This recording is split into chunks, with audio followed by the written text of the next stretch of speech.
ਮਹਾਰਾਜ ਸੱਚੇ ਪਾਤਸ਼ਾਹ ਕਹਿੰਦੇ ਜਿਸ ਵਾਹਿਗੁਰੂ ਦੀ ਸ਼ਰਨ ਵਿੱਚ ਪੈ ਕੇ ਉਹਨਾਂ ਦੇ ਮਿਟ ਗਏ ਹਨ। ਨਿੰਦਕ ਮਾਰ ਪਾਏ ਸਭ ਧਰਨ। ਜਿਹੜੇ ਨਿੰਦਕ ਹਨ ਗੁਰੂ ਕੇ ਪਿਆਰਿਆਂ ਦੇ, ਮਹਾਰਾਜ ਕਹਿੰਦੇ ਸਾਰੇ ਮਾਰ ਕੇ ਜ਼ਮੀਨ ਤੇ ਲੰਮੇ ਪਾ ਦਿੱਤੇ ਹਨ ਸਾਰੇ। ਜਨ ਕੀ ਨਿੰਦਾ ਕਰੇ ਨਾ ਕੋਏ। ਐਸੇ ਜਨ ਜਿਹੜੇ ਨਾਮ ਵਿੱਚ ਜੁੜੇ ਹੋਏ ਨਿਰਵੈਰ ਨੇ, ਕਹਿਣ ਲੱਗੇ ਕੋਈ ਨਾ ਭਾਈ ਨਿੰਦਾ ਕਰਿਓ ਇਹਨਾਂ ਦੀ। ਜੋ ਕਰੇ ਸੋ ਦੁਖੀਆ ਹੋਏ। ਇਹ ਰੱਬ ਰੂਪ ਨੇ ਜਿਹੜੇ ਉਹਨਾਂ ਦੀ ਗੱਲ ਕਰ ਰਹੇ ਨੇ, ਬਾਕੀ ਆਪਣੇ ਵਰਗੇ ਐਵੇਂ ਅਵਾ ਤਵਾ ਵਾਲੇ ਨਹੀਂ ਗੱਲ ਕਰ ਰਹੇ। ਕਹਿੰਦੇ ਹਨ ਜਿਹੜਾ ਨਿੰਦਿਆ ਕਰੇਗਾ ਇਹਨਾਂ ਦੀ ਦੁਖੀ ਹੋਵੇਗਾ ਬਹੁਤ ਜ਼ਿਆਦਾ।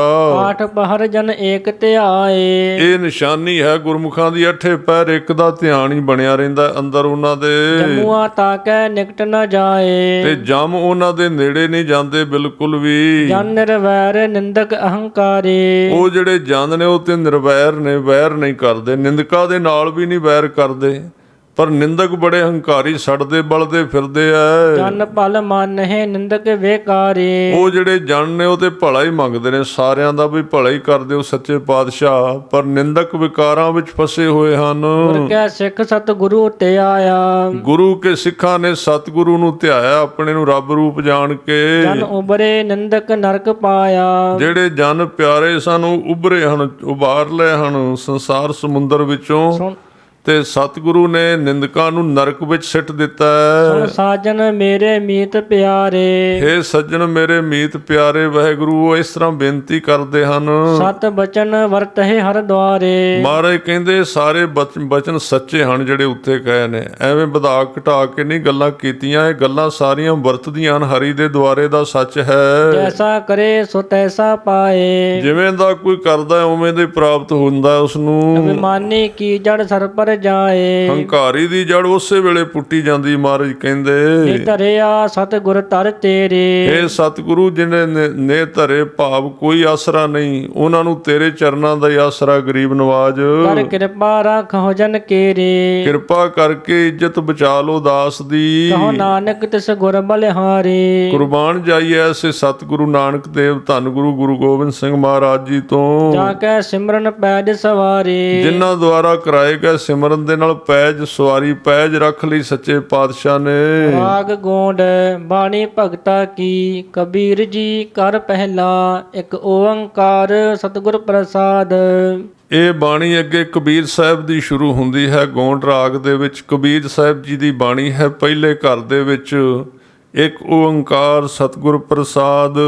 ਸੰਤ ਮਿਲੈ ਕਿਛ ਸੁਣੀਐ ਕਹੀਐ। ਕਿੱਥੇ ਇੱਥੇ ਕਿੰਨਾ ਕੁ ਬੋਲਣਾ ਚਾਹੀਦਾ ਹੈ, ਕੀ ਕਰਨਾ ਚਾਹੀਦਾ ਹੈ। ਮਹਾਰਾਜ ਕਹਿੰਦੇ ਸੰਤ ਮਿਲੈ, ਗੁਰੂ ਕਾ ਕੋਈ ਸੰਤ ਸਾਧੂ ਗੁਰਮੁਖ ਮਿਲ ਜਾਏ, ਭਲਾ ਮਨੁੱਖ ਮਿਲ ਜਾਏ, ਕਿਛ ਸੁਣੀਐ, ਉਹਦੇ ਕੋਲੋਂ ਕੁਝ ਸੁਣਨਾ ਵੀ ਚਾਹੀਦਾ ਹੈ ਤੇ ਕੁਝ ਨਾ ਕੁਝ ਪੁੱਛਣਾ ਵੀ ਚਾਹੀਦਾ, ਵਿਚਾਰ ਕਰਨੀ ਚਾਹੀਦੀ ਹੈ। ਮਿਲੈ ਅਸੰਤ ਮਸਤ ਕਰ ਰਹੀ ਹੈ। ਪਰ ਜੇ ਅਸੰਤ ਮਿਲ ਜਾਏ, ਕੋਈ ਮੂਰਖ ਜਿਹਨੂੰ ਗੱਲ ਦਾ ਪਤਾ ਹੀ ਕੋਈ ਨਾ ਹੋਵੇ, ਉਹਦੇ ਨਾਲ ਕੀ ਕਰੋਗੇ? ਚੁੱਪ ਕਰ ਰਹਿਣਾ ਚਾਹੀਦਾ। ਮਹਾਰਾਜ ਕਹਿੰਦੇ ਬਾਬਾ ਬੋਲਣਾ ਕਿਆ ਕਹੀਐ। ਇੱਥੇ ਕਹਿੰਦੇ ਇਹ ਬਾਬਾ ਬੋਲਣਾ ਕਿਆ ਕਹੀਏ, ਕੀ ਬੋਲੀਏ ਫਿਰ ਉਹਨਾਂ ਦੇ ਨਾਲ ਜਿਹੜੇ ਸਾਧੂ ਨੇ, ਤੇ ਕੀ ਕਹੀਏ ਉਹਨਾਂ ਨੂੰ? ਜੈਸੇ RAM ਨਾਮ ਰਵ ਰਹੀਐ ਰਹਾਉ। ਕਹਿਣ ਲੱਗੇ ਇਸ ਤਰ੍ਹਾਂ RAM ਨਾਮ ਦੀ ਹੀ ਗੱਲ ਕਰੀਏ ਉਹਨਾਂ ਦੇ ਨਾਲ, ਇਹੋ ਜਿਹੀਆਂ ਗੱਲਾਂ ਕਰੀਏ ਜਿਨ੍ਹਾਂ ਗੱਲਾਂ ਦੁਆਰਾ RAM ਨਾਮ ਰਵ ਰਹੀਏ, ਨਾਮ ਨਾਲ ਜੁੜੇ ਰਹੀਏ। ਇਸ ਤਰ੍ਹਾਂ ਦੀਆਂ ਗੱਲਾਂ ਕਰੀਏ, ਇਸ ਤਰ੍ਹਾਂ ਦੇ ਨਾਲ ਨਾ ਬੋਲੀਏ ਜਿਨ੍ਹਾਂ ਦੇ ਨਾਲ ਗੱਲਾਂ ਕੀਤੀਆਂ ਨਾਮ ਤੋਂ ਟੁੱਟ ਜਾਈਏ। ਉਹਨਾਂ ਇੱਥੋਂ ਹੀ ਪਹਿਲਾਂ ਹੀ ਵੱਢ ਮਾਰਨਾ, ਪਹਿਲਾ ਕਨੈਕਸ਼ਨ ਹੀ ਨਾਮ ਨਾਲੋਂ ਤੋੜਨਾ ਵੀ ਇਹਦਾ ਫਾਇਦਾ ਹੀ ਕੋਈ ਨਹੀਂ ਹੈ, ਤੇ ਕਰਮ ਕਾਂਡ ਹੈ, ਐਵੇਂ ਹੀ ਹੈ ਤੇ ਸਭ ਕੁਝ। ਤਾਂ ਉਹਨਾਂ ਨਾਲੋਂ ਜਿਹੜੇ ਗੁਰਮੁਖ ਨੇ ਉਹਨਾਂ ਨੇ ਜੋੜਨਾ, ਉਹਨਾਂ ਨੇ ਪੈਦਾ ਕਰ ਦੇਣੀ, ਅੰਦਰ ਸ਼ਰਧਾ ਪਿਆਰ ਪੈਦਾ ਕਰ ਦੇਣਾ ਹੈ। ਇਸ ਤਰ੍ਹਾਂ ਉਹ ਬੋਲੀਏ ਉਹਨਾਂ ਦੇ ਨਾਲ। ਕੀ ਬੋਲਣਾ ਚਾਹੀਦਾ? ਕਹਿੰਦੇ RAM ਨਾਮ ਰਵ ਰਹੀਐ। ਸੰਤਨ ਸਿਓ ਬੋਲੇ ਉਪਕਾਰੇ। ਗੁਰਮੁਖਾਂ ਦੇ ਨਾਲ ਬੋਲੀਏ ਤਾਂ ਉਹ ਉਪਕਾਰ ਹੁੰਦਾ, ਭਲਾ ਹੁੰਦਾ ਆਪਣਾ। ਮੂਰਖ ਸਿਓ ਬੋਲੇ ਚੱਖ ਮਾਰੇ। ਪਰ ਮੂਰਖ ਜਿਹੜੇ ਬੁੱਧੂ ਨੇ ਉਹਨਾਂ ਨਾਲ ਬੋਲੀਏ ਤੇ ਐਵੇਂ ਝੱਖ ਮਾਰੀ, ਬਿਨਾਂ ਕੰਮ ਤੋਂ ਹੀ ਕਿਸੇ ਕੰਮ ਨਹੀਂ ਆਉਂਦਾ ਬੋਲਣਾ। ਬੋਲਤ ਬੋਲਤ ਬੜੇ ਬੇਕਾਰਾ। ਮੂਰਖਾਂ ਦੇ ਨਾਲ ਬੋਲਦਿਆਂ ਬੋਲਦਿਆਂ ਵਿਕਾਰ ਵੱਧਦੇ ਨੇ, ਕਿਉਂਕਿ ਉਹਨਾਂ ਨੇ ਵਿਆਖੀ ਇਸ ਤਰ੍ਹਾਂ ਦੀ ਕਰਨੀ ਹੈ, ਅੰਦਰ ਸ਼ੰਕਾ ਤੇ ਮੱਥੇ ਤੇ 5-6 ਵਾਟੀ ਪਾਉਣੇ ਹਨ। ਬਿਨ ਬੋਲੇ ਕਿਆ ਕਰਹਿ ਵਿਚਾਰਾ।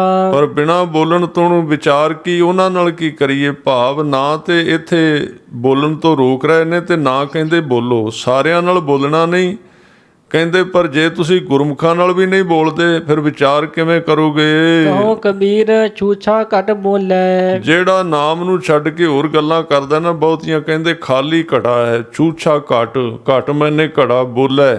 ਜਿਹੜੇ ਘੜੇ ਵਿੱਚ ਪਾਣੀ ਨਾ ਹੋਵੇ ਉਹ ਛੂਛਾ ਖਾਲੀ ਹੁੰਦਾ ਹੈ। ਉਹ ਬਹੁਤੀਆਂ ਦਲੀਲਾਂ ਤੇ ਬਹੁਤੀ ਤਰਕ ਵਿਤਰਕ ਕਰਦਾ ਹੈ। ਭਰਿਆ ਹੋਏ ਸੋ ਕਬਹੂ ਨਾ ਡੋਲੇ। ਪਰ ਜੇ ਭਰਿਆ ਹੋਵੇ, ਨਿਤਨੇਮ ਕਰਦਾ ਹੋਵੇ, ਨਾਮ ਜਪਦਾ ਹੋਵੇ, ਫਿਰ ਨਹੀਂ ਡੋਲਦਾ ਅੰਦਰੋਂ। ਹੋਂਦ ਨਰੂ ਮਰੈ ਨਰ ਕਾਮ ਨ ਆਵੇ। ਮਹਾਰਾਜ ਕਹਿੰਦੇ ਹਨ ਕਿ ਮਨੁੱਖਾ ਸਰੀਰ ਦੀ ਗੱਲ ਤੇ ਪਸ਼ੂਆਂ ਦੀ ਗੱਲ ਕੀ ਹੈ? ਗੱਲ ਨਾਮ ਦੀ ਕਰ ਰਹੇ ਹਨ ਵੀ ਜੇ ਤੂੰ ਮਨੁੱਖ ਬਣਿਆ ਹੈ ਤੇ ਮਨੁੱਖ ਬਣ ਕੇ ਹੁਣ ਕੰਮ ਕਿਹੜੇ ਕਰਨਾ, ਤੂੰ ਕਿਵੇਂ ਦੇ ਕਾਰਜ ਕਰਨਾ ਹੈ? ਨਰੂ ਮਰੈ ਨਰ ਕਾਮ ਨਾ ਆਵੇ। ਇਸ ਤਰ੍ਹਾਂ ਮਨੁੱਖ ਮਰ ਜਾਏ ਤੇ ਕਿਸੇ ਕੰਮ ਨਹੀਂ ਆਉਂਦੀ ਇਹਦੀ ਦੇਹ। ਭਾਵੇਂ ਹੁਣ ਕਈ ਨਵੇਂ ਅਰਥ ਕਰਨ ਲੱਗ ਪਏ ਨੇ ਵੀ ਕੰਮ ਆਉਂਦੀ, ਉਹਦੀਆਂ ਅੱਖਾਂ ਕੰਮ ਆ ਜਾਂਦੀਆਂ, ਅੱਖਾਂ ਦਾਨ ਕਰ ਦਿੰਦੇ ਨੇ। ਪਰ ਇਹ ਵੇਖਣਾ ਪਏਗਾ ਵੀ ਸ਼ਬਦ ਕਦੋਂ ਉਚਾਰਿਆ ਹੈ। ਜਦੋਂ ਇਹ ਸ਼ਬਦ ਉਚਾਰਿਆ ਸੀ ਉਦੋਂ ਇਹ ਕੋਈ ਸਾਧਨ ਨਹੀਂ ਸੀ, ਤੇ ਹੁਣ ਜੇ ਕੰਮ ਆ ਜਾਂਦੀਆਂ ਨੇ ਤੇ ਉਸ ਤਰ੍ਹਾਂ ਨਹੀਂ ਆਉਂਦੀਆਂ ਵੀ ਜਿਵੇਂ ਆਉਣੀਆਂ ਚਾਹੀਦੀਆਂ ਪੂਰੀ ਤਰ੍ਹਾਂ। ਨਰੂ ਮਰੈ ਨਰ ਕਾਮ ਨਾ ਆਵੈ, ਉਸ ਵਕਤ ਦੀ ਗੱਲ ਕਰ ਰਹੇ ਨੇ। ਬਾਣੀ ਉਸ ਹਿਸਾਬ ਦੇ ਨਾਲ ਉਚਾਰਨ ਕਰ ਰਹੇ ਨੇ। ਕਹਿਣ ਲੱਗੇ ਇਸ ਨਰ ਦਾ, ਮਨੁੱਖ ਦਾ, ਸਰੀਰ ਕਿਤੇ ਕੰਮ ਨਹੀਂ ਆਉਂਦਾ। ਪਸ਼ੂ ਮਰੈ 10 ਕਾਜ ਸਵਾਰੈ। ਪਸ਼ੂ ਮਰ ਜਾਏ ਤੇ 10 ਕਾਜ ਸਵਾਰਦਾ। ਪਸ਼ੂ ਮਰੇ ਤੇ ਜੇ ਤੇ ਕੋਈ ਸ਼ਿਕਾਰ ਕਰੇ ਉਹਨੂੰ ਖਾ ਲੈਂਦੇ ਨੇ ਉਹ, ਤੇ ਹੋਰ ਕਈ ਉਹਦਾ ਚਮੜੇ ਦੀਆਂ ਜੁੱਤੀਆਂ, ਕਿਤੇ ਹੋਰ ਕੁਝ ਨਿਕਲਦਾ ਉਹਨਾਂ ਦੇ ਸਰੀਰ ਦੇ ਵਿੱਚੋਂ, ਹੱਡੀਆਂ ਦਾ ਕਈ ਕੁਝ ਬਣਦਾ ਹੈ, ਤੇ ਕਈ ਦਵਾਈਆਂ ਬਣਦੀਆਂ ਨੇ ਕਈਆਂ ਪਸ਼ੂਆਂ ਪੰਛੀਆਂ ਦੇ ਸਰੀਰ ਦੇ ਵਿੱਚੋਂ। ਕਈ ਕੰਮ ਸਵਾਰ ਦਿੰਦੇ ਨੇ। ਭਾਵ ਇੱਥੇ ਕਹਿਣ ਦਾ ਮਤਲਬ ਇੱਕੋ ਹੀ ਹੈ ਕਿ ਜੇ ਨਾਮ ਨਹੀਂ ਜਪਦਾ ਤੇ ਫਿਰ ਬੰਦੇ ਦਾ ਸਰੀਰ ਪਸ਼ੂ ਤੋਂ ਬਹੁਤ ਨੀਵਾਂ ਰਹਿ ਜਾਂਦਾ ਹੈ। ਆਪਣੇ ਕਰਮ ਕੀ ਗਤ ਮੈਂ ਕਿਆ ਜਾਣਾਂ। ਮਹਾਰਾਜ ਕਹਿੰਦੇ, ਕਬੀਰ ਸਾਹਿਬ ਕਹਿੰਦੇ ਕਿ ਮੈਂ ਕਿਵੇਂ ਦੇ ਕਰਮ ਕੀਤੇ ਨੇ ਪਿੱਛੇ, ਉਹ ਕੀ ਜਾਣਦਾ। ਭਾਵ ਭੁੱਲ ਹੀ ਗਏ ਨੇ। ਹੁਣ ਕਰਮ ਜਿਹੜੇ ਨੇ ਚੰਗੇ ਨਹੀਂ ਕੀਤੇ ਤਾਂ ਸਰੀਰ ਦੀ ਕੀਮਤ ਕੀ ਪੈਣੀ ਹੈ, ਜੀਵਨ ਦੀ ਕੀਮਤ ਕੀ ਪੈਣੀ ਹੈ। ਮੈਨੂੰ ਤਾਂ ਇਹ ਵੀ ਨਹੀਂ ਪਤਾ ਕਿ ਕਿਵੇਂ ਦੇ ਕਰਮ ਕਰਦਾ ਰਿਹਾ ਪਿਛਲੇ ਜੀਵਨ ਵਿੱਚ। ਮੈਂ ਕਿਆ ਜਾਣਾਂ ਬਾਬਾ ਰੇ ਰਹਾਉ। ਹੇ ਬਾਬਾ, ਹੇ ਪਰਮੇਸ਼ਰ, ਮੈਂ ਕੀ ਜਾਣਦਾ ਹਾਂ ਵੀ ਇਹ ਸਰੀਰ ਨੂੰ ਸਫਲ ਕੀਤਾ ਹੈ ਕਿ ਨਹੀਂ ਕੀਤਾ। ਹਾੜ ਜਲੇ ਜੈਸੇ ਲੱਕੜੀ ਕਾ ਤੂਲਾ। ਇਹ ਜਿਹੜਾ ਸਰੀਰ ਹੈ ਇਹ ਮਰਨ ਤੋਂ ਬਾਅਦ ਇਹਦੇ ਹੱਡ ਜਿਹੜੇ ਨੇ ਇਸ ਤਰ੍ਹਾਂ ਸੜ ਜਾਣੇ ਜਿਵੇਂ ਲੱਕੜੀ ਕਾ ਤੂਲਾ। ਜਿਵੇਂ ਲੱਕੜੀ ਦਾ ਤੂਲਾ ਹੁੰਦਾ, ਲੱਕੜਾਂ ਪਈਆਂ ਹੁੰਦੀਆਂ ਸੁੱਕੀਆਂ, ਇਸ ਤਰ੍ਹਾਂ ਸੜ ਜਾਣੀਆਂ ਹਨ। ਕੇਸ ਜਲੇ ਜੈਸੇ ਘਾਸ ਕਾ ਪੂਲਾ। ਤੇ ਵਾਲ ਇਸ ਤਰ੍ਹਾਂ ਸੜ ਜਾਣੇ ਜਿਵੇਂ ਘਾਹ, ਸੁੱਕੇ ਘਾਹ ਦਾ ਪੂਲਾ ਹੁੰਦਾ, ਇੱਕਦਮ ਲਾਟ ਪੈਣੀ ਹੈ ਤੇ ਸਾਰੇ ਸੜ ਜਾਣੇ ਹਨ। ਕਹੋ ਕਬੀਰ ਤਬ ਹੀ ਨਰ ਜਾਗੈ। ਪਰ ਕਬੀਰ ਸਾਹਿਬ ਕਹਿੰਦੇ ਨੇ ਪਹਿਲਾਂ ਕਿੱਥੇ ਕੋਈ ਸੁਣਦਾ ਹੈ, ਕਹਿੰਦੇ ਉਦੋਂ ਹੀ ਜਾਗਦਾ। ਕਹੋ ਕਬੀਰ ਤਬ ਹੀ ਨਰ ਜਾਗੈ। ਉਦਣ ਜਾਗਦਾ, ਪਰ ਹੁਣ ਜਾਗਿਆ ਬਣਨਾ ਕੀ, ਟਾਈਮ ਲੰਘ ਗਿਆ। ਕਦੋਂ ਜਾਗਦਾ ਅੱਗੇ ਦੱਸਦੇ ਹਨ। ਜਮ ਕਾ ਡੰਡ ਮੂੰਡ ਮਹਿ ਲਾਗੈ। ਜਦੋਂ ਜਮਾਂ ਦਾ ਡੰਡਾ ਖਿੱਚ ਕੇ ਆ ਕੇ ਸਿਰ ਵਿੱਚ ਵੱਜਦਾ ਉਦੋਂ ਜਾਗਦਾ। ਫਿਰ ਕਹਿੰਦੇ ਕਰ ਲੈਂਦੇ ਥੋੜਾ ਜਿਹਾ ਨਿਤਨੇਮ। ਉਹ ਕਹਿੰਦੇ ਕੋਈ ਗੱਲ ਨਹੀਂ, ਪਿਛਲੇ 80 ਸਾਲ ਜੋ ਕੁਝ ਤੂੰ ਭਾਰ ਢਾਏ ਨੇ ਹੁਣ ਵੀ ਤੂੰ ਉਹੀ ਕਰਨਾ ਹੈ। ਚੱਲ ਅੱਗੇ ਲੱਗ, ਤੇਰਾ ਟਾਈਮ ਨਹੀਂ ਹੈ ਕੋਈ। ਹੋਂਦ ਆਕਾਸ਼ ਗगन ਪਾਤਾਲ ਗगन ਹੈ, ਚਹੁਦਿਸ਼ ਗगन ਰਹਾਏ ਲੈ। ਜਿਵੇਂ ਚੌਵਾਂ ਪਾਸੇ ਗਗਨ ਹੀ ਗਗਨ ਹੈ, ਆਕਾਸ਼ ਹੀ ਆਕਾਸ਼ ਹੈ, ਇਸ ਤਰ੍ਹਾਂ ਹਰ ਇੱਕ ਥਾਂ ਤੇ ਪਰਮਾਤਮਾ ਮੌਜੂਦ ਹੈ। ਆਕਾਸ਼ ਵਿੱਚ, ਪਤਾਲ ਵਿੱਚ ਤੇ ਚੌਵਾਂ ਦਿਸ਼ਾਵਾਂ ਵਿੱਚ ਗਗਨ ਰਹਾਏ ਲੈ। ਪਰਮੇਸ਼ਰ ਦਾ ਹੀ ਨੂਰ ਹੈ। ਆਨੰਦ ਮੂਲ ਸਦਾ ਪੁਰਖ ਹੋਤਮ, ਘਟ ਬਿਨਸੈ ਗगन ਨਾ ਜਾਏ ਲੈ। ਜਿਹੜਾ ਆਨੰਦ ਦਾ ਮੂਲ ਹੈ, ਸੋਮਾ ਹੈ ਔਰ ਪੁਰਖ ਉੱਤਮ ਹੈ ਸਭ ਤੋਂ, ਉਹ ਕਹਿੰਦੇ ਐਸੀ ਅਵਸਥਾ ਹੈ, ਕਹਿੰਦੇ ਘਟ ਬਿਨਸ ਹੈ, ਇਹਨਾਂ ਸਰੀਰਾਂ ਦੇ ਵਿੱਚ ਵੀ ਰਹਿੰਦਾ ਹੈ। ਤੇ ਸਰੀਰ ਦੇ ਬਿਨਸਨ ਦੇ ਨਾਲ ਗगन ਨਾ ਜਾਏ ਲੈ। ਜਾਂ ਸਾਰਾ ਸੰਸਾਰ ਖਤਮ ਹੋ ਜਾਏ ਤੇ ਗगन ਆਕਾਸ਼ ਤੇ ਉਸੇ ਤਰ੍ਹਾਂ ਹੀ ਰਹਿੰਦਾ ਹੈ। ਇਸੇ ਤਰ੍ਹਾਂ ਪਰਮਾਤਮਾ ਵੀ ਬਾਅਦ ਵਿੱਚ ਵੀ ਰਹਿੰਦਾ ਜਦੋਂ ਸੰਸਾਰ ਖਤਮ ਹੋ ਜਾਂਦਾ ਹੈ। ਉਹੇ ਬੈਰਾਗ ਪਇਓ। ਕਬੀਰ ਸਾਹਿਬ ਕਹਿੰਦੇ ਇਸ ਕਰਕੇ ਮੈਨੂੰ ਵਿਰਾਗ ਹੋ ਗਿਆ ਹੈ। ਇਸ ਗੱਲ ਕਰਕੇ ਸੋਚ ਕੇ ਵਿਰਾਗ ਪੈਦਾ ਹੋ ਗਿਆ ਵੀ ਅਖੀਰ ਨੂੰ ਰਹਿਣਾ ਕੀ ਹੈ। ਬਾਕੀ ਚੀਜ਼ਾਂ ਤੋਂ ਵਿਰਾਗ ਭਾਵ ਇਹ ਰਹਿਣ ਵਾਲੀਆਂ ਨਹੀਂ ਹਨ। ਇਹੋ ਜਿਉ ਆਏ ਕਹਾਂ ਗਇਓ ਰਹਾਓ। ਇਹ ਜਿਹੜੇ ਜੀ ਨੇ ਕਿੱਥੋਂ ਆਏ ਤੇ ਕਿੱਧਰ ਚਲੇ ਗਏ, ਕਿੱਧਰ ਚਲੇ ਜਾਣੇ ਨੇ, ਇਹ ਕਿਸੇ ਨੂੰ ਪਤਾ ਨਹੀਂ। ਇੱਕੋ ਨਹੀਂ ਕਾਇਮ ਰਹਿਣਾ ਸਿਰਫ। ਪੰਜ ਤਤ ਮਿਲ ਕਾਇਆ ਕੀਨੇ। ਮਹਾਰਾਜ ਕਹਿੰਦੇ 5 ਤੱਤ ਇਕੱਠੇ ਕਰਕੇ ਇਹ ਜਿਹੜੀ ਕਾਇਆ ਬਣਾਈ ਹੈ 5 ਤੱਤਾਂ ਦੀ, ਅੱਗ ਪਾਣੀ ਹਵਾ ਮਿੱਟੀ ਆਦਿਕ ਆਕਾਸ਼, ਇਹ ਬਣਾਈ ਹੈ ਜਿਹੜੀ। ਤਤ ਕਹਾਤੇ ਕੀਨਰੇ। ਤੇ ਕਬੀਰ ਸਾਹਿਬ ਪੁੱਛਦੇ ਨੇ ਵੀ ਦੱਸੋ ਤੱਤ ਕਿੱਥੋਂ ਆਏ ਨੇ, ਜਦੋਂ ਕੋਈ ਹੈ ਹੀ ਨਹੀਂ ਸੀ ਪਹਿਲਾਂ, ਹੋਰ ਕੋਈ, ਕੇਵਲ ਪਾਰ ਬ੍ਰਹਮ ਪਰਮੇਸ਼ਰ ਜੋਤ ਸਰੂਪ ਸੀ। ਇਹਦਾ ਮਤਲਬ ਤੱਤ ਵੀ ਉਹਦੇ ਵਿੱਚੋਂ ਹੀ ਬਣੇ ਨੇ, ਜੋਤ ਦੇ ਅੰਦਰੋਂ। ਕਰਮ ਬੱਧ ਤੁਮ ਜੀਓ ਕਹਤ ਹੋ। ਕਹਿੰਦੇ ਨੇ ਪੰਡਤ ਨੂੰ, ਕਹਿੰਦੇ ਤੁਸੀਂ ਕਹਿੰਦੇ ਹੋ ਕਰਮਾਂ ਕਰਕੇ ਜੀਵਨ, ਕਰਮ ਬੱਧ ਜੋ ਜੀਓ ਕਹਿਤ ਹੋ, ਕਹਿੰਦੇ ਪਿਛਲੇ ਕਰਮਾਂ ਕਰਕੇ ਜੀਵਨ ਅੱਗੇ ਚੱਲਦਾ ਪਿਆ ਹੈ।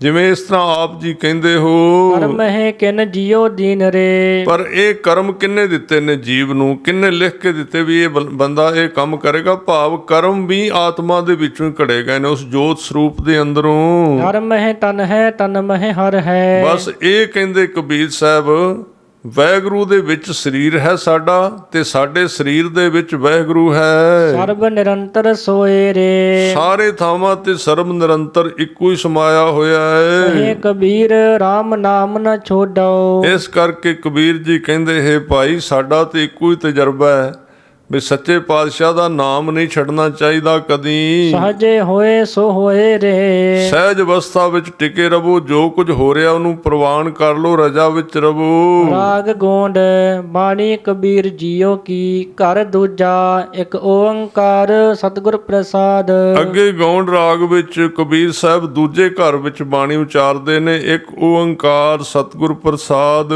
ਪੂਜਾ ਬਾਂਧ ਪਿਲਾ ਕਰ ਡਾਰਿਓ। ਇਹ ਸ਼ਬਦ ਜਿਹੜਾ ਹੈ, ਕਾਂਸ਼ੀ ਦੇ ਜਿਹੜੇ ਕਾਜੀ ਸਨ ਤੇ ਬ੍ਰਾਹਮਣ ਸਨ, ਕਬੀਰ ਸਾਹਿਬ ਨਾਲ ਬੜੀ ਨਫ਼ਰਤ ਕਰਦੇ ਸੀ, ਕਿਉਂਕਿ ਕਬੀਰ ਸਾਹਿਬ ਆਜ਼ਾਦ ਸੁਭਾਅ ਦੇ ਸਾਧੂ ਸਨ ਤੇ ਯਥਾਰਥ ਜੀਵਨ ਨੂੰ ਸਿਮਰਨ ਕਰਨ ਨੂੰ ਮੰਨਦੇ ਸੀ। ਤੇ ਇਹ ਜਿਹੜੇ ਕਾਜੀ ਤੇ ਪੰਡਤ ਸੀ, ਇਕੱਲੀਆਂ ਕਿਤਾਬਾਂ ਵਿੱਚ ਹੀ ਫਸੇ ਰਹਿੰਦੇ ਸੀ ਵੀ ਆਹ ਸਿਹਾਰੀ ਤੇ ਆਹ ਬਿਹਾਰੀ, ਇਹਦੇ ਵਿੱਚ ਹੀ ਅੜੇ ਰਹਿੰਦੇ ਸੀ। ਕਬੀਰ ਸਾਹਿਬ ਇੱਕ ਉਹਨਾਂ ਨੂੰ ਕਹਿੰਦੇ ਸੀ, ਇਹ ਪੰਡਤ ਕਹਿੰਦੇ ਸੀ ਵੀ ਇਹਦੀ ਜਾਤ 'ਚ ਲਾਇਆ ਹੈ, ਕਿਵੇਂ ਭਗਤੀ ਕਰ ਸਕਦਾ ਹੈ। ਇਹਨਾਂ ਕਾਜ਼ੀਆਂ ਨੇ, ਪੰਡਤਾਂ ਨੇ ਇਕੱਠੇ ਹੋ ਕੇ ਬਾਦਸ਼ਾਹ ਦੇ ਕੋਲ ਜਾ ਕੇ ਸ਼ਿਕਾਇਤ ਕਰ ਦਿੱਤੀ। ਕਹਿੰਦੇ ਕਬੀਰ ਸਾਹਿਬ ਜਿਹੜਾ ਕਬੀਰ ਹੈ, ਇਹ ਸਾਡੇ ਵਾਸਤੇ ਬੜਾ ਨੁਕਸਾਨਦਾਇਕ ਹੈ, ਲੋਕਾਂ ਵਿੱਚ ਸਾਡੇ ਲਈ ਬੜੀਆਂ ਗਲਤ ਗੱਲਾਂ ਕਰਦਾ ਹੈ, ਸਾਡੀ ਬਣੀ ਬਣਾਈ ਗੱਲ ਨੂੰ ਗਵਾ ਰਿਹਾ ਹੈ। ਤਾਂ ਬਾਦਸ਼ਾਹ ਨੇ ਹੁਕਮ ਦਿੱਤਾ, ਉਹਨਾਂ ਗ੍ਰਿਫਤਾਰ ਕਰ ਲਿਆ। ਗ੍ਰਿਫਤਾਰ ਕਰਕੇ ਤੇ ਕਾਜ਼ੀਆਂ ਨੇ ਰਲ ਮਿਲ ਕੇ ਸਜ਼ਾ ਦਵਾ ਦਿੱਤੀ ਵੀ ਹਾਥੀ ਦੇ ਥੱਲੇ ਵਗਾ ਕੇ ਇਹਨੂੰ ਮਾਰ ਦਿਓ, ਖਤਮ ਕਰ ਦਿਓ। ਕਬੀਰ ਸਾਹਿਬ ਦੀਆਂ ਲੱਤਾਂ ਬਾਹਾਂ ਬੰਨ੍ਹ ਕੇ ਇਸ ਤਰ੍ਹਾਂ ਪਹਿਲਾਂ ਹਾਥੀ ਲੈ ਆਂਦਾ, ਪਹਿਲਾਂ ਹਾਥੀਆਂ ਦੀ ਸਜ਼ਾ ਦਿੰਦੇ ਹੁੰਦੇ ਸੀ, ਹਾਥੀ ਦੇ ਥੱਲੇ ਲਿਆ ਕੇ ਹਾਥੀ ਮਾਰ ਦਿੰਦਾ ਸੀ। ਤਾਂ ਕਬੀਰ ਸਾਹਿਬ ਨੂੰ ਬੰਨ੍ਹ ਕੇ ਸਿੱਟਿਆ, ਉਧਰੋਂ ਹਾਥੀ ਲੈ ਕੇ ਆਇਆ, ਜਿਹੜਾ ਹਾਥੀ ਵਾਲਾ ਸੀ ਵੀ ਥੱਲੇ ਦੇ ਦਈਏ। ਇਹ ਸਾਰਾ ਸ਼ਬਦ ਉਸੇ ਸੰਬੰਧ ਵਿੱਚ ਹੈ। ਫਿਰ ਪੜੋ ਜੀ। ਪੂਜਾ ਬਾਂਧ ਪਿਲਾ ਕਰ ਡਾਰਿਓ। ਕਹਿੰਦੇ ਭੁਜਾ ਬਾਂਧ, ਭੁਜਾਵਾਂ ਬੰਨ ਕੇ ਦੋਵੇਂ ਬਾਹਾਂ ਤੇ ਭਿਲਾ ਮੈਨੇ ਵੱਟਾ। ਕਹਿੰਦੇ ਮੈਨੂੰ ਇਸ ਤਰ੍ਹਾਂ ਬਣਾ ਦਿੱਤਾ ਬੰਨ ਕੇ ਜਿਵੇਂ ਵੱਟਾ ਹੁੰਦਾ, ਲੱਤਾਂ ਬਾਹਾਂ ਸਾਰੀਆਂ ਨੂੜ ਦਿੱਤੀਆਂ, ਬੰਨ ਦਿੱਤੀਆਂ। ਕਬੀਰ ਸਾਹਿਬ ਕਹਿੰਦੇ ਖੁੱਲੇ ਮੈਦਾਨ ਵਿੱਚ ਸਿੱਟ ਦਿੱਤਾ। ਹਸਤੀ ਕਰੋਪ ਮੂੰਡ ਮਹਿ ਮਾਰਿਓ। ਕਹਿੰਦੇ ਨੇ ਗੁੱਸੇ ਵਿੱਚ ਆ ਕੇ, ਜਿਹੜਾ ਮਹਾਵਤ ਸੀ ਨਾ ਹਾਥੀ ਚਲਾਉਣ ਵਾਲਾ, ਉਹਨੇ ਗੁੱਸੇ ਵਿੱਚ ਆ ਕੇ ਹਾਥੀ ਦੇ ਮੂੰਡ ਦੇ ਵਿੱਚ ਉਹ ਸਰੀਆ ਮਾਰਿਆ, ਇੱਧਰ ਨੂੰ ਭਜਾਉਣ ਵਾਸਤੇ ਮੇਰੇ ਵੱਲ ਵੀ ਹਾਥੀ ਆਵੇ ਤੈਨੂੰ ਮਾਰਦਾ ਪੈਰ ਰੱਖ ਕੇ। ਹਸਤ ਭਾਗ ਕੇ ਚੀਸਾ ਮਾਰੇ। ਕਹਿੰਦੇ ਨੇ ਜਦੋਂ ਹਾਥੀ ਨੂੰ ਮਹਾਵਤ ਮਾਰਦਾ ਨਾ ਵੀ ਜਾ ਕਬੀਰ ਦੇ ਉੱਤੇ ਤੂੰ ਇਹਨੂੰ ਮਾਰ ਦੇ, ਖਤਮ ਕਰ ਦੇ, ਤੇ ਹਾਥੀ ਜਿਹੜਾ ਹਸਤ ਭਾਗ ਕੇ ਭੱਜਦਾ ਜ਼ਰੂਰ ਏ ਪਰ ਚੀਸਾਂ ਮਾਰਦਾ, ਚੀਕਾਂ ਮਾਰਦਾ ਹੈ, ਚੀਕਾਂ ਮਾਰ ਕੇ ਫਿਰ ਪਿੱਛੇ ਮੁੜ ਆਉਂਦਾ ਹੈ। ਮਨ ਨੂੰ ਇੰਜ ਕਹਿ ਰਿਹਾ ਵੀ ਮੈਂ ਨਹੀਂ ਇਹਨੂੰ ਮਾਰਨਾ। ਯਾ ਮੂਰਤ ਕੈ ਹੋ ਬਲਿਹਾਰੇ। ਉਹ ਹਾਥੀ ਦੇ ਅੰਦਰ ਇਹ ਗੱਲ ਚੱਲ ਰਹੀ ਏ। ਹਾਥੀ ਕੀ ਕਹਿੰਦਾ, ਯਾ ਮੂਰਤ ਕੈ ਹੋ ਬਲਿਹਾਰੇ। ਹੁਣ ਜਿਹੜੇ ਸੱਜਣ ਕਹਿੰਦੇ ਵੀ ਸ਼ਕਤੀ ਨਹੀਂ ਹੁੰਦੀ, ਅੰਤਰਯਾਮਤਾ ਨਹੀਂ ਹੁੰਦੀ, ਦੱਸੋ ਵੀ ਆਹ ਜਿਹੜੀ ਪੰਕਤੀ ਇਹ ਕਿੰਨੇ ਉਚਾਰਨ ਕੀਤੀ ਹੈ? ਯਾ ਮੂਰਤ ਕੈ ਹਉ ਬਲਿਹਾਰੇ, ਇਹ ਉਚਾਰੀ ਤੇ ਕਬੀਰ ਸਾਹਿਬ ਨੇ ਨਾ। ਕਬੀਰ ਸਾਹਿਬ ਕਹਿ ਰਹੇ ਨੇ, ਪਰ ਇਹ ਗੱਲ ਕਿਹਦੀ ਹੈ? ਗੱਲ ਹਾਥੀ ਦੀ ਹੈ। ਕੀ ਹਾਥੀ ਨੂੰ ਪੰਜਾਬੀ ਆਉਂਦੀ ਹੈ ਬੋਲਣੀ? ਹਾਥੀ ਨੂੰ ਬੰਦੇ ਵਾਲੀ ਬੋਲੀ ਆਉਂਦੀ ਹੈ?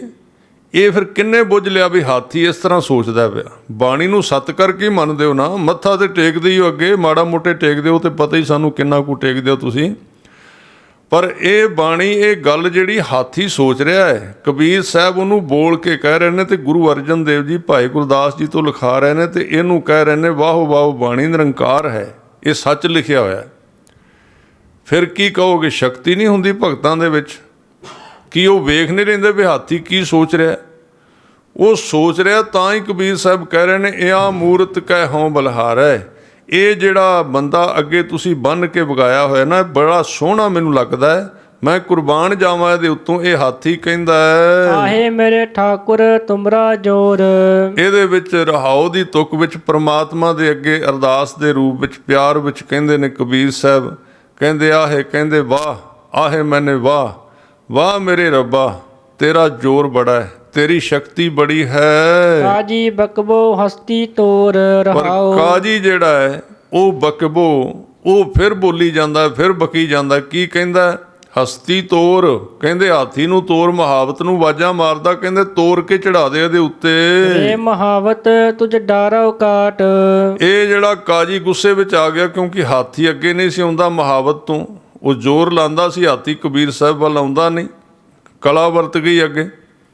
ਉਹ ਕਹਿੰਦਾ ਰੇ ਮਹਾਵਤ ਤੁਝ ਡਾਰੋਂ ਕਾਟ, ਮੈਂ ਤੇਰਾ ਸਿਰ ਲਾ ਦੇਣਾ ਜੇ ਤੂੰ ਕਬੀਰ ਸਾਹਿਬ ਦੇ ਉੱਤੇ ਹਾਥੀ ਨਾ ਚੜਾਇਆ। ਮਹਾਵਤ ਨੂੰ ਕਹਿੰਦਾ ਕਾਜੀ ਕੋਲ ਖੜਾ ਸੀ। ਇਸੇ ਤੁਰਾਵਹੁ ਘੱਲਹੁ ਸਾਟ। ਕਹਿਣ ਲੱਗੇ ਇਸੇ ਤੁਰਾਵੋ, ਇਹਨੂੰ ਤੋਰੋ, ਹਾਥੀ ਨੂੰ ਘਾਲੋ ਸਾਟ। ਸੱਟ ਮਾਰੇ ਦੇ ਸਿਰ ਦੇ ਵਿੱਚ ਅੱਗੇ ਤੁਰੇ। ਹਸਤ ਨਾ ਤੋਰੈ ਧਰੈ ਧਿਆਨ। ਪਰ ਹਾਥੀ ਕੋਈ ਨਹੀਂ ਤੁਰਦਾ, ਕਿ ਉਹ ਤੇ ਧਿਆਨ ਲਾ ਕੇ ਖਲੋ ਗਿਆ। ਸਮਾਧੀਆਂ ਲੱਗ ਗਈਆਂ ਹਾਥੀਆਂ ਦੀਆਂ। ਹਸਤ ਨਾ ਤੋਰੈ ਧਰੈ ਧਿਆਨ। ਹੁਣ ਦੱਸੋ, ਹਾਥੀ ਵੀ ਧਿਆਨ ਕਰ ਸਕਦਾ, ਸਿਮਰਨ ਕਰ ਸਕਦਾ? ਕਰਾ ਦਿੱਤਾ ਨਾ ਕਬੀਰ ਸਾਹਿਬ ਨੇ, ਤੇ ਹਾਥੀ ਨੂੰ ਵੀ ਸਿਮਰਨ। ਧਿਆਨ ਦਾ ਮਤਲਬ ਹੈ ਸਿਮਰਨ ਕਰਨਾ, ਇਹ ਭਗਤਾਂ ਦੀ ਸ਼ਕਤੀ ਹੈ। ਤੇ ਜਿਹੜੇ ਲੋਕ ਵੈਸੇ ਹੀ ਕਹੀ ਜਾਂਦੇ ਅਸੀਂ ਤੇ ਮੰਨਦੇ ਆ ਗੁਰੂ ਗ੍ਰੰਥ ਸਾਹਿਬ ਨੂੰ ਇਕੱਲੇ ਨੂੰ, ਤੇ ਹੋਰ ਤੇ ਅਸੀਂ ਮੰਨਦੇ ਨਹੀਂ। ਤੁਸੀਂ ਗੁਰੂ ਗ੍ਰੰਥ ਸਾਹਿਬ ਨੂੰ ਹੀ ਮੰਨ ਲਓ, ਤੁਸੀਂ ਤੇ ਉਹਦਾ ਵੀ ਖੰਡਨ ਕਰੀ ਜਾਂਦੇ ਹੋ। ਕਹਿੰਦੇ ਧਰੇ ਧਿਆਨ, ਉਹ ਧਿਆਨ ਧਰਦਾ ਹੈ, ਇਸ ਤਰ੍ਹਾਂ ਮਗਨ ਹੋ ਕੇ ਖੜਾ ਹੈ। ਵਾਕੈ ਹਿਰਦੈ ਬਸੈ ਭਗਵਾਨ। ਕਿਉਂਕਿ ਉਸ ਹਾਥੀ ਦੇ ਹਿਰਦੇ ਵਿੱਚ ਵੀ ਭਗਵਾਨ ਵਸਦਾ ਹੈ। ਉਹਨੇ ਉੱਥੇ ਸਾਰਾ ਅੰਦਰ ਉਹਨੂੰ ਬੁੱਧ ਮਤ ਪ੍ਰਦਾਨ ਕਰ ਦਿੱਤੀ ਵੀ ਭਗਤ ਕਬੀਰ ਸਾਹਿਬ ਨੇ ਇਹਨਾਂ ਨੂੰ ਨਹੀਂ ਮਾਰਨਾ ਬਿਲਕੁਲ। ਕਿਆ ਅਪਰਾਧ ਸੰਤ ਹੈ ਕੀਨਾ। ਫਿਰ ਇੱਥੇ ਕਬੀਰ ਸਾਹਿਬ ਨੇ ਆਪਣੇ ਆਪ ਨੂੰ ਸੰਤ ਕਿਹਾ ਹੈ। ਕਿਆ ਅਪਰਾਧ ਸੰਤ ਹੈ ਕੀਨਾ। ਕਹਿੰਦੇ ਦੱਸੋ ਸੰਸਾਰ ਦੇ ਲੋਕੋ, ਐਸ ਸੰਤ ਨੇ ਕੀ ਅਪਰਾਧ ਕੀਤਾ? ਇੱਕ ਤੇ ਇੱਥੇ ਸ਼ਬਦ ਆਇਆ ਆਪਣੇ ਕਰਦਿਆਂ ਕਰਦਿਆਂ, ਕਿਆ ਅਪਰਾਧ ਸੰਤ ਹੈ ਕੀਨਾ, ਤੇ ਇੱਕ ਸੰਤ ਪ੍ਰਹਿਲਾਦ ਕੀ ਪੈਜ ਜਨ ਰਾਖੀ, ਉੱਥੇ ਪ੍ਰਹਿਲਾਦ ਜੀ ਨੂੰ ਸੰਤ ਕਿਹਾ ਹੈ। ਇੱਥੇ ਕਬੀਰ ਸਾਹਿਬ ਆਪਣੇ ਆਪ ਨੂੰ ਸੰਤ ਕਹਿ ਰਹੇ ਨੇ। ਕਹਿੰਦੇ ਕੀ ਅਪਰਾਧ ਕੀਤਾ ਇਸ ਸੰਤ ਨੇ ਵੀ ਇਹਨੂੰ ਮਾਰਨ ਲੱਗੇ ਹੋ, ਇਸ ਹਾਥੀ ਨੂੰ ਲਿਆ ਕੇ। ਬਾਂਧ ਪੋਟ ਕੁੰਚਰ ਕੋ ਦੀਨਾ। ਕਹਿੰਦੇ ਪੰਡ ਬੰਨ ਕੇ ਕੁੰਚਰ ਕੋ ਹਾਥੀ ਦੇ ਅੱਗੇ ਸਿੱਟ ਦਿੱਤਾ ਤੁਸੀਂ। ਕੀ ਦੋਸ਼ ਹੈ ਮੇਰਾ ਇਹਦੇ ਵਿੱਚ? ਕੁੰਚਰ ਪੋਟ ਲੈ ਲੈ ਨਮਸਕਾਰੈ। ਪਰ ਜਿਹੜਾ ਕੁੰਚਰ ਹਾਥੀ ਸੀ ਉਹ ਪੋਟ ਲੈ ਲੈ ਅੱਗੇ ਆ ਕੇ ਨਮਸਕਾਰ ਹੈ, ਸੁੰਡ ਦੇ ਨਾਲ ਮੱਥਾ ਟੇਕਦਾ ਹੈ ਕਬੀਰ ਸਾਹਿਬ ਨੂੰ। ਬੂਝੀ ਨਹੀਂ ਕਾਜੀ ਅੰਧਿਆਰੈ। ਪਰ ਅਜੇ ਵੀ ਅਗਿਆਨ ਵਿੱਚ ਅੰਨੇ ਹੋਏ ਕਾਜੀ ਨੇ ਅਜੇ ਵੀ ਇਹ ਗੱਲ ਨਹੀਂ ਬੁੱਝੀ ਵੀ ਇੱਕ ਹਾਥੀ ਹੁਣ ਝੁਕੀ ਜਾਂਦਾ ਹੈ ਵੀ ਚੱਲ ਬੰਦਿਆਂ ਨੂੰ ਰੋਕ ਲੋਗਣ, ਹਾਥੀ ਨੂੰ ਤਾਂ ਨਹੀਂ ਸਿਖਾਇਆ ਕਿਸੇ। ਬੰਦਿਆਂ ਬਾਰੇ ਤੇ ਇਹ ਕਹਿ ਸਕਦੇ ਹਾਂ ਵੀ ਕਿਸੇ ਨੂੰ ਕਿਹਾ ਹੋਣਾ ਵੀ ਮੈਨੂੰ ਟੇਕੋ ਮੱਥਾ, ਤੇ ਹਾਥੀ ਨੂੰ ਥੋੜ੍ਹੀ ਕਬੀਰ ਸਾਹਿਬ ਦੱਸ ਕੇ ਆਏ ਨੇ। ਉਹ ਤੇ ਤੁਹਾਡੇ ਉੱਥੇ ਬਾਦਸ਼ਾਹ ਦੇ ਜਿਹੜਾ ਉਹਨਾਂ ਦਾ ਰਹਿਣ ਦਾ ਟਿਕਾਣਾ ਸੀ ਹਾਥੀਆਂ ਦਾ, ਉੱਥੇ ਵੱਜਾ ਹੋਇਆ ਸੀ, ਪਰ ਨਹੀਂ ਪਤਾ ਲੱਗਦਾ। ਕਾਜੀ ਈਰਖਾ ਵਿੱਚ ਸੜੀ ਜਾਂਦਾ ਹੈ। 3 ਬਾਰ ਪਤੀਆ ਭਰ ਲੀਨਾ। ਇਹ 3 ਵਾਰੀ ਪਤਿਆ ਕੇ ਵੇਖਿਆ, 3 ਵਾਰੀ ਯਤਨ ਕੀਤਾ ਹੈ ਕਿ ਇਹਨਾਂ ਨੂੰ ਮਾਰ ਦਈਏ। ਮਨ ਕਠੋਰ ਅਜ ਹੂਨਾ ਪਤੀਨਾ। ਪਰ ਕਾਜੀ ਦਾ ਮਨ ਬੜਾ ਕਠੋਰ ਹੈ, ਅਜੇ ਵੀ ਨਹੀਂ ਉਹਨੂੰ ਤਸੱਲੀ ਹੋਈ। ਕਹਿੰਦਾ ਸ਼ਾਇਦ ਚੌਥੀ ਵਾਰ ਅੱਗੇ ਤੁਰ ਪਏ। ਕਹੇ ਕਬੀਰ ਹਮਰਾ ਗੋਬਿੰਦ। ਪਰ ਕਬੀਰ ਸਾਹਿਬ ਕਹਿੰਦੇ ਵੀ ਸਾਡਾ ਤੇ ਰਾਖਾ ਇੱਕ ਗੋਬਿੰਦ ਸੱਚਾ ਪਾਤਸ਼ਾਹ ਵਾਹਿਗੁਰੂ ਹੈ। ਚੌਥੇ ਪਦ ਮਹੇ ਜਨ ਕੀ ਜਿੰਦ। ਤੇ ਸਾਡੀ ਜਿਹੜੀ ਜਿੰਦ ਹੈ ਨਾ ਉਹ ਚੌਥੇ ਪਦ ਵਿੱਚ ਵਸਦੀ ਏ। ਚੌਥੇ ਪਦ ਕਿਹੜਾ ਹੈ? ਚੌਥਾ ਪਦ ਹੈ ਜਿਹੜੀਆਂ 4 ਅਵਸਥਾਵਾਂ ਨੇ, ਤੁਰੀਆ ਅਵਸਥਾ ਜਿਹੜੀ ਉਹਦੇ ਵਿੱਚ ਵਸਦੀ ਹੈ। ਇਹ 4 ਜਿਹੜੀਆਂ ਅਵਸਥਾ ਦਸੀਆਂ ਨੇ, ਜਾਗਤ, ਸੁਪਨ ਤੇ ਸੁਖੋਪਤ ਔਰ ਤੁਰੀਆ। ਇਹ ਤੁਰੀਆ ਦੇ ਵਿੱਚ ਜਿੱਥੇ ਸਰੀਰ ਦਾ ਅਭਾਵ ਹੋ ਜਾਂਦਾ ਹੈ, ਜਿਸ ਥਾਂ ਤੇ ਮਨ ਦਾ ਵੀ ਅਭਾਵ ਹੋ ਜਾਂਦਾ ਤੇ ਬੁੱਧੀ ਦਾ ਵੀ ਅਭਾਵ ਹੋ ਜਾਂਦਾ, ਇਹਨਾਂ ਸਾਰਿਆਂ ਤੋਂ ਪਾਰ ਨਿਕਲ ਜਾਂਦੀ ਸੁਰਤੀ। ਉੱਥੇ ਚੌਥੀ ਅਵਸਥਾ ਸਿਰਫ ਆਤਮ ਤਲ ਤੇ ਕਬੀਰ ਸਾਹਿਬ ਕਹਿੰਦੇ ਉੱਥੇ ਬੈਠੇ ਹੋਏ ਸੀ। ਕਿੱਥੇ ਪਹੁੰਚੇਗਾ ਹਾਥੀ ਤੇ ਕਾਹੀ ਵਿਚਾਰੇ ਤੇ ਬੜੇ ਨੀਵੇਂ ਰਹਿ ਗਏ ਪਿੱਛੇ। ਗੋਂਡ ਨਾ ਇਹੋ ਮਾਨਸ ਨਾ ਇਹੋ ਦੇਓ। ਇਹ ਸਾਧ ਸੰਗਤ ਜੀ, ਇਹ ਇੱਕ ਸ਼ਬਦ ਪਿੱਛੇ ਗੁਰੂ ਅਰਜਨ ਦੇਵ ਜੀ ਦਾ ਵੀ ਆਇਆ ਹੈ। ਉਹਨਾਂ ਨੇ ਵੀ ਆਤਮਾ ਬਾਰੇ ਕਿਹਾ ਹੈ। ਉਹਨਾਂ ਨੇ ਪ੍ਰਾਤਮਾ ਸ਼ਬਦ ਵਰਤਿਆ ਹੈ। ਕਹਿੰਦੇ ਜਿਹੜੀ ਸਾਡੇ ਅੰਦਰ ਆਤਮਾ ਹੈ ਨਾ, ਪਰਮੇਸ਼ਰ ਦੇ ਰੂਪ ਹੈ, ਆਤਮਦੇਵ ਹੈ, ਜਿਹੜਾ ਜਿਹਨੂੰ ਸਤਿਗੁਰੂ ਵੀ ਕਹਿੰਦੇ, ਜਿਹਨੂੰ ਆਪਾਂ ਸ਼ਬਦ ਵੀ ਕਹਿ ਸਕਦੇ ਹਾਂ। ਉਹ ਕਿਵੇਂ ਦਾ ਹੈ? ਕਹਿੰਦੇ ਨਾ ਇਹੋ ਮਾਨਸ, ਨਾ ਇਹ ਮਾਨਸ ਮਨੁੱਖ ਹੈ ਤੇ ਨਾ ਇਹ ਦੇਵਤਾ ਹੀ ਇਹਨੂੰ ਕਿਹਾ ਜਾ ਸਕਦਾ ਹੈ। ਨਾ ਇਹੋ ਜਤੀ ਕਹਾਵੇ ਸਿਓ। ਨਾ ਇਹ ਜਤੀ ਕਹਾਵੇ ਤੇ ਨਾ ਸਿਓ, ਨਾ ਸ਼ਿਵ ਜੀ ਕਹਾਉਂਦਾ ਜਾਂ ਉਹਦਾ ਸੇਵਕ ਕਹਿ ਲੋ, ਕੁਝ ਵੀ ਨਹੀਂ ਕਹਾਉਂਦਾ ਏ। ਨਾ ਇਹੋ ਜੋਗੀ ਨਾ ਅਵਧੂਤਾ। ਨਾ ਇਹ ਅੰਦਰਲਾ ਸਾਡਾ ਆਤਮਦੇਵ ਜਿਹੜਾ ਜੋਗੀ ਹੈ ਤੇ ਨਾ ਤਿਆਗੀ ਹੈ। ਨਾ ਇਸ ਮਾਏ ਨਾ ਕਾਹੂ ਪੂਤਾ। ਨਾ ਇਹਦੀ ਮਾਂ ਹੈ ਅੰਦਰਲੇ ਆਤਮਦੇਵ ਦੀ ਜੋਤ ਸਰੂਪ ਦੀ, ਤੇ ਨਾ ਇਹ ਕਿਸੇ ਦਾ ਪੁੱਤਰ ਹੈ। ਯਾ ਮੰਦਰ ਮਹਿ ਕੌਣ ਬਸਾਏ। ਇਸ ਸਰੀਰ ਦੇ ਵਿੱਚ ਇਹ ਕੌਣ ਵਸਦਾ ਹੈ ਜਿਹੜਾ ਸਾਰੇ ਸਰੀਰ ਨੂੰ ਤੋਰੀ ਫਿਰਦਾ ਹੈ? ਤਾਕਾ ਅੰਤ ਨ ਕੋਊ ਪਾਏ ਰਹਾਓ। ਕਬੀਰ ਜੀ ਕਹਿੰਦੇ ਹਨ ਕਿ ਐਸੇ ਵਾਹਿਗੁਰੂ ਦਾ ਜੋ ਸਾਡੇ ਵਿੱਚ ਜੋਤ ਸਰੂਪ ਹੈ, ਕੋਈ ਅੰਤ ਨਹੀਂ ਪਾ ਸਕਦਾ। ਨਾ ਇਹੋ ਗ੍ਰਹੀ ਨਾ ਉਦਾਸੇ। ਨਾ ਤੇ ਇਹ ਗ੍ਰਸਤੀ ਹੈ ਤੇ ਨਾ ਹੀ ਉਦਾਸੀ ਹੈ। ਨਾ ਇਹੋ ਰਾਜ ਨਾ ਭੀਖ ਮੰਗਾਸੇ। ਨਾ ਇਹ ਬਾਦਸ਼ਾਹ ਬਣਦਾ ਤੇ ਨਾ ਭੀਖ ਮੰਗਦਾ ਹੈ। ਨਾ ਇਸ ਪਿੰਡ ਨ ਰਕਤੂ ਰਾਤੇ। ਨਾ ਇਹਦਾ ਸਰੀਰ ਹੈ ਤੇ ਨਾ ਰਤੀ ਇਹਦੇ ਵਿੱਚ ਖੂਨ ਹੈ ਆਤਮ ਜੋਤ ਦੇ ਅੰਦਰ। ਨਾ ਇਹੋ ਬ੍ਰਾਹਮਣ ਨਾ ਇਹੋ ਖਾਤੇ। ਨਾ ਇਹ ਬ੍ਰਾਹਮਣ ਹੈ ਤੇ ਨਾ ਖੱਤਰੀ ਹੈ ਜੋਤ ਰੂਪ। ਨਾ ਇਹੋ ਤਪਾ ਕਹਾਵੇ ਸੇਖ। ਨਾ ਇਹ ਤਪਾ ਹੈ ਤੇ ਨਾ ਸੇਖ ਹੈ ਸਾਡਾ ਆਤਮਦੇਵ। ਨਾ ਇਹੋ ਜੀਵੈ ਨਾ ਮਰਤਾ ਦੇਖ। ਨਾ ਇਹ ਮਤਲਬ ਜਨਮ ਲੈਂਦਾ ਤੇ ਨਾ ਮਰਦਾ ਹੈ। ਜੀਵਨ ਤੇ ਇਹਦੇ ਵਿੱਚ ਹੈ ਪਰ ਇਹ ਜਨਮ ਨਹੀਂ ਲੈਂਦਾ। ਇਸ ਤਰ੍ਹਾਂ ਦਾ ਕਹਿੰਦੇ ਚੰਗੀ ਤਰ੍ਹਾਂ ਧਿਆਨ ਨਾਲ ਵੇਖ। ਇਸ ਮਰਤੇ ਕੋ ਜੇ ਕੋ ਰੋਵੇ। ਜੇ ਕੋਈ ਇਹਨੂੰ ਮਰਦਾ ਸਮਝ ਕੇ ਰੋਈ ਜਾਏ ਵੀ ਇਹ ਮਰ ਨਾ ਜਾਏ, ਕਿਤੇ ਮੈਂ ਮਰ ਨਾ ਜਾਵਾਂ, ਇਹ ਨਹੀਂ ਮਰਦਾ ਅੰਦਰਲਾ। ਜੋ ਰੋਵੇ ਸੋਈ ਪਤ ਖੋਵੇ। ਜਿਹੜਾ ਰੋਵੇ ਉਹ ਦੇਹ ਅਧਿਆਸ ਕਰਕੇ ਆਪਣੀ ਪੱਤ ਖੋ ਲੈਂਦਾ ਹੈ। ਗੁਰ ਪ੍ਰਸਾਦ ਮੈਂ ਡਗਰੋ ਪਾਇਆ। ਕਬੀਰ ਜੀ ਕਹਿੰਦੇ ਨੇ ਗੁਰੂ ਦੀ ਕਿਰਪਾ ਨਾਲ ਮੈਂ ਡਗਰੋ ਮੈਨੇ ਰਸਤਾ ਸਿੱਧਾ ਰਾਹ, ਗੁਰੂ ਦੀ ਕਿਰਪਾ ਨਾਲ ਮੈਨੂੰ ਪਤਾ ਲੱਗ ਗਿਆ ਵੀ ਮੈਂ ਕੌਣ ਹਾਂ। ਮੈਂ ਸਰੀਰ ਨਹੀਂ, ਮੈਂ ਮਨ ਨਹੀਂ, ਮੈਂ ਬੁੱਧੀ ਨਹੀਂ, ਮੈਂ ਆਤਮਦੇਵ ਹਾਂ। ਇਹ ਰਸਤਾ ਪ੍ਰਾਪਤ ਹੋ ਗਿਆ ਮੈਨੂੰ ਚੌਥੀ ਅਵਸਥਾ ਦਾ। ਜੀਵਨ ਮਰਨ ਦੋ ਮਿਟਵਾਇਆ। ਜਿਹਦੇ ਕਰਕੇ ਪੂਰੇ ਗੁਰੂ ਤੋਂ ਜੀਵਨ ਮਰਨ ਦੋ ਮਿਟਵਾਇਆ ਹੈ, ਮਿਟਾਇਆ ਨਹੀਂ, ਗੁਰੂ ਤੋਂ ਮਿਟਵਾਇਆ ਹੈ। ਕਹੋ ਕਬੀਰ ਇਹੋ ਰਾਮ ਕੀ ਅੰਸ਼। ਪਰ ਇਹ ਅਸਲ ਵਿੱਚ ਹੈ ਕੀ ਏ ਜਿਹੜਾ ਸਾਰੇ ਸਰੀਰ ਨੂੰ ਤੋਰੀ ਫਿਰਦਾ ਹੈ? ਕਹਿੰਦੇ ਨੇ ਕਹੋ ਕਬੀਰ ਇਹੋ ਰਾਮ ਕੀ ਅੰਸ਼। ਇਹ ਨਾਮ ਦੀ ਛੋਟੀ ਜੀ ਅੰਸ਼ ਹੈ। ਜਿਵੇਂ ਵੱਡਾ ਸਮੁੰਦਰ ਹੁੰਦਾ ਤੇ ਛੋਟੀ ਜਿਹੀ ਉਹਦੀ ਬੂੰਦ ਹੋਵੇ ਤੇ ਉਹਨੂੰ ਕਹਿੰਦੇ ਆ ਬੂੰਦ ਹੈ। ਉਸ ਬੂੰਦ ਦੇ ਵਿੱਚ ਸਮੁੰਦਰ ਵਾਲੇ ਸਾਰੇ ਗੁਣ ਸੁਭਾਅ ਹੁੰਦੇ ਨੇ। ਇਸ ਤਰ੍ਹਾਂ ਮਨੁੱਖ ਦੇ ਅੰਦਰ ਜਿਹੜਾ ਆਤਮਦੇਵ ਹੈ ਉਹਦੇ ਵਿੱਚ ਪਰਮਾਤਮਾ ਵਾਲੇ ਵਾਹਿਗੁਰੂ ਵਾਲੇ ਸਾਰੇ ਗੁਣ ਨੇ। ਇਸ ਲਈ ਕਹਿੰਦੇ ਕਹੋ ਕਬੀਰ ਇਹ ਰਾਮ ਕੀ ਅੰਸ਼। ਉਹਦੀ ਔਲਾਦ ਹੈ ਸੱਚੇ ਪਾਤਸ਼ਾਹ ਦੀ। ਜਸ ਕਾਗਦ ਪਰ ਮਿਟੈ ਨਾ ਮਨਸ। ਕਹਿੰਦੇ ਜਿਵੇਂ ਕਾਗਜ਼ ਦੇ ਉੱਤੇ ਸਿਆਹੀ ਨਾਲ ਕੁਝ ਲਿਖ ਦਿਓ ਤੇ ਉਸ ਅੱਖਰ ਨੂੰ ਕਾਗਜ਼ ਤੋਂ ਵੱਖਰਾ ਨਹੀਂ ਕੀਤਾ ਜਾ ਸਕਦਾ। ਇਹ ਜਿਹੜਾ ਅੰਦਰ ਆਤਮ ਰੂਪ ਹੈ ਇਹ ਇਸ ਤਰ੍ਹਾਂ ਸਾਰੀ ਸ੍ਰਿਸ਼ਟੀ ਦੇ ਉੱਤੇ ਲਿਖਿਆ ਹੋਇਆ ਹੈ। ਇਹਨੂੰ ਤੁਸੀਂ ਵੱਖਰਾ ਕੱਢ ਨਹੀਂ ਸਕਦੇ। ਆਪਣੀ ਮਰਜ਼ੀ ਨਾਲ ਵੱਖਰਾ ਹੁੰਦਾ ਹੈ। ਪਰਮਾਤਮਾ ਦਾ ਹੀ ਸਰੂਪ ਹੈ, ਉਹਦੇ ਵਿੱਚ ਪੈਦਾ ਹੋਇਆ, ਉਹਦੇ ਵਿੱਚ ਲੀਨ ਹੋ ਕੇ ਉਹੀ ਬਣ ਜਾਂਦਾ ਹੈ। ਇਹ ਉਹਦਾ ਸਰੂਪ ਹੈ ਵਾਹਿਗੁਰੂ ਦਾ। ਕਬੀਰ ਸਾਹਿਬ ਜੀ ਇੱਥੇ ਫਰਮਾਨ ਕਰ ਰਹੇ ਨੇ, ਭੁੱਲਾਂ ਚੁੱਕਾਂ ਦੀ ਖਿਮਾ। ਆਓ ਸ਼ਬਦ ਪੜ੍ਹ ਕੇ ਸਮਾਪਤੀ ਕਰੀਏ। ਤੇਰਾ ਕੀਤਾ ਜਾਤੋ ਨਾਹੀ ਮੈਨੂੰ ਜੋਗ ਕੀ ਤੋਈ। ਮੈਂ ਨਿਰਗੁਣ ਆਰੇ ਕੋ ਗੁਣ ਨਾਹੀ ਆਪੇ ਤਰਸ ਪਇਓਈ। ਤਰਸ ਪਿਆ ਮਿਹਰਾਮਤ ਹੋਈ। ਸਤਿਗੁਰ ਸੱਜਣ ਮਿਲਿਆ।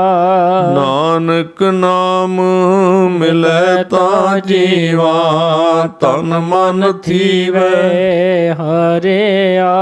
ਨਾਨਕ ਨਾਮ ਮਿਲੈ ਤਾਂ ਜੀਵਾ। ਤਨ ਮਨ ਥੀਵੈ ਹਰਿਆ। ਵਾਹਿਗੁਰੂ ਵਾਹਿਗੁਰੂ ਜੀ ਕਾ ਖਾਲਸਾ ਵਾਹਿਗੁਰੂ ਜੀ ਕੀ ਫਤਿਹ।